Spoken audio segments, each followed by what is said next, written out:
Francis తుది శ్వాస విడిచారు. 88 ఏళ్ల పోప్ ఫ్రాన్సిస్ కొంతకాలంగా అనారోగ్యంతో బాధపడుతున్న ఆయన ఇవాళ కన్నుమూశారు. నిన్న ఈస్టర్ వేడుకల్లో పాల్గొన్నారు పోప్. ఇవాళ ఆయన తుది శ్వాస విడిచారు. ఇక పోప్ ఫ్రాన్సిస్ అసలు పేరు Jose Mario Bergoglio. Catholic church 266వ పోప్ గా ఆయన 2013 మార్చి 13 నుంచి సేవలందిస్తున్నారు.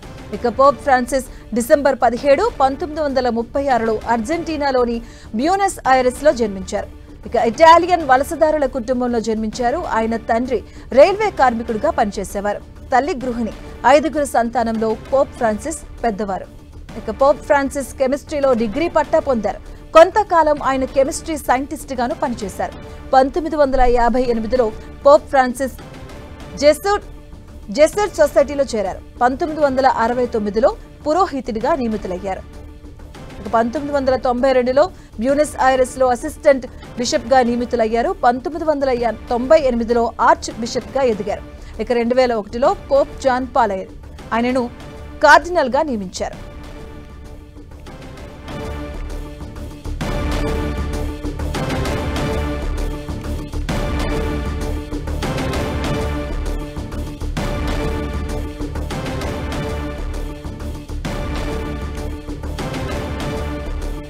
పోప్ ఫ్రాన్సిస్ తుది శ్వాస విడిచారు. 88 ఏళ్ల పోప్ ఫ్రాన్సిస్ గత కొంతకాలంగా అనారోగ్యంతో బాధపడుతున్న ఆయన ఇవాళ తుది శ్వాస విడిచారు. నిన్న ఈస్టర్ వేడుకల్లో పాల్గొన్న ఆయన ఇవాళ తుది శ్వాస విడిచారు. ఇక పోప్ ఫ్రాన్సిస్ అసలు పేరు Jose Mario Bergoglio. Catholic church 266వ పోప్ గా ఆయన 2013 నుంచి మార్చి 13 నుంచి సేవలు అందిస్తున్నారు. ఇక పోప్ ఫ్రాన్సిస్ డిసెంబర్ 17, 1936లో అర్జెంటీనాలోని బ్యూనస్ ఐరెస్ లో జన్మించారు.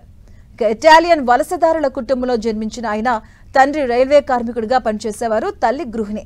ఇక 5గురు సంతానంలో పోప్ ఫ్రాన్సిస్ పెద్దవారు. పోప్ ఫ్రాన్సిస్ కెమిస్ట్రీలో డిగ్రీ పట్టా పొందారు. కొంతకాలం ఆయన కెమిస్ట్రీ సైంటిస్ట్ గాను పనిచేశారు. 1958లో పోప్ ఫ్రాన్సిస్ జెసూట్ సొసైటీలో చేరారు. ఇక 1969లో పురోహితుడిగా నియమితులయ్యారు. 1992లో బ్యూనస్ ఐరెస్ లోని అసిస్టెంట్ బిషప్ గా నియమితులయ్యారు. 1998లో ఆర్చ్ బిషప్ గా ఎదిగారు. ఇక 2001లో పోప్ జాన్ పాల్ ఆయనను కార్డినల్ గా నియమించారు.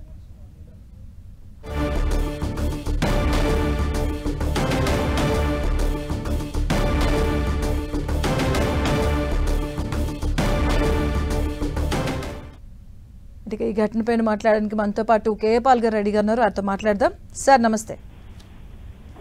నమస్తే. సో పోప్ ఫ్రాన్సిస్ తుడి శ్వాస విడిచారు. సో ఆయనతో పాటు మీకున్న అనుబంధం ఎలాంటిదండి? Is a great father, then he became a great bishop.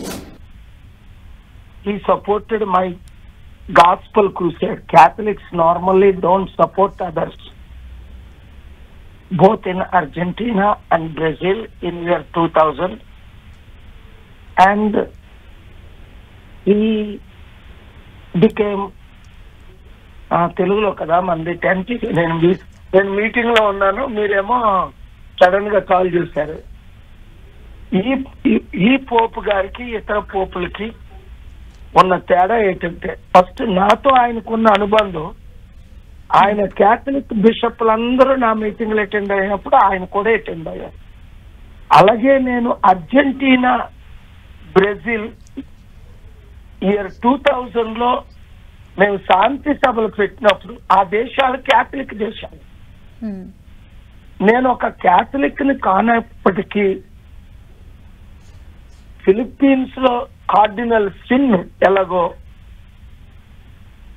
అక్కడ ఆయన పెద్ద శాంతి సభకి మద్దతు ఇచ్చారు, ఈయన కూడా ఓపెన్ గా సపోర్ట్ చేసి ఆయన అండర్లో ఉన్న కేథలిక్ ఫాదర్స్ ని, లీడర్స్ ని, కొలీగ్స్ ని సపోర్ట్ చేయమని పిలుపునిచ్చారు. అప్పుడు పోప్ జాన్ పాల్ గారు నాకు మంచి సంబంధం, ఈయనకంటే ఎక్కువ ఆయనతో ఒక 10 రెట్లు 20 రెట్లు మంచి సంబంధం. ఆయన చనిపోయిన తర్వాత కార్డినల్ రాట్సింగర్ జర్మనీ ఆయన పోప్ అయ్యారు. ఆయనతో కూడా మంచి సంబంధం.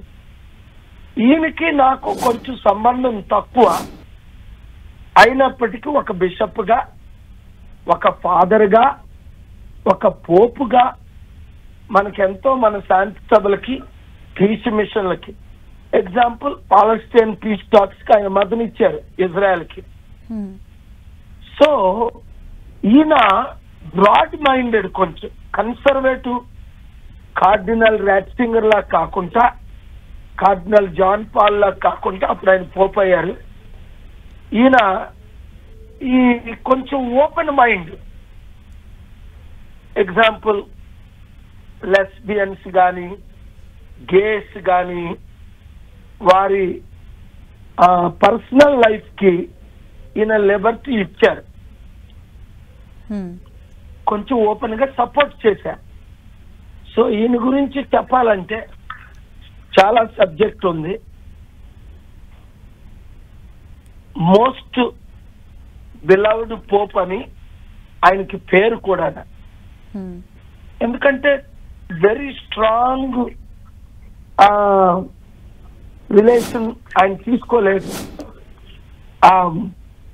కార్డినల్స్ ఆయనతో ఉన్న దాదాపు 120 మంది కార్డినల్స్ ఉంటారు క్యాథలిక్ ఆర్గనైజేషన్ లో. సగానికి సగం మంది ఆయన్ని వ్యతిరేకించారు, మీ పాలసీలు బాగోలేదని. ఓపెన్ మైండ్ గా మీరు ఉమెన్ ప్రీచర్స్ తో ఏంటి, ఉమెన్ ప్రీచర్స్ కొరకు ఏంటి, ఫ్రీడమ్ ఎక్కువ ఇచ్చారు. క్యాథలిక్ చర్చెస్ లో ఫాదర్సే ప్రీస్ట్లుగా ఉంటారు, ఆయన ఉమెన్ కి ఎక్కువ సపోర్ట్ కూడా చేశారు. అలాగే గే రైట్స్, ఫండమెంటల్ రైట్స్ అని సపోర్ట్ చేశారు. అంటే వారి లైఫ్ స్టైల్ ని సపోర్ట్ చేశారా లేదా అని ఎప్పుడు ఓపెన్ గా మాట్లాడలేదు, కానీ వారి ఫండమెంటల్ రైట్స్ ని, హ్యూమన్ రైట్స్ ని సపోర్ట్ చేశారు. సో అందుకని చాలా మంది ఈయన్ని అప్రిషియేట్ చేశారు. నేను పర్సనల్ గా ఆయన అంటే చాలా గౌరవం. ఇప్పుడు నేను ఇక్కడ బిజీగా ఉన్నాను, జనరల్ అటెండ్ అవ్వగలనా లేదా అని కొన్ని ఇష్యూస్ ఉన్నాయి, అది నేను తర్వాత ఇన్ఫార్మ్ చేస్తాను. ఓకే అండి, థ్యాంక్ యూ. నేను క్యాథలిక్స్ ని రైట్, థ్యాంక్ యూ అండి పాల్ గారు.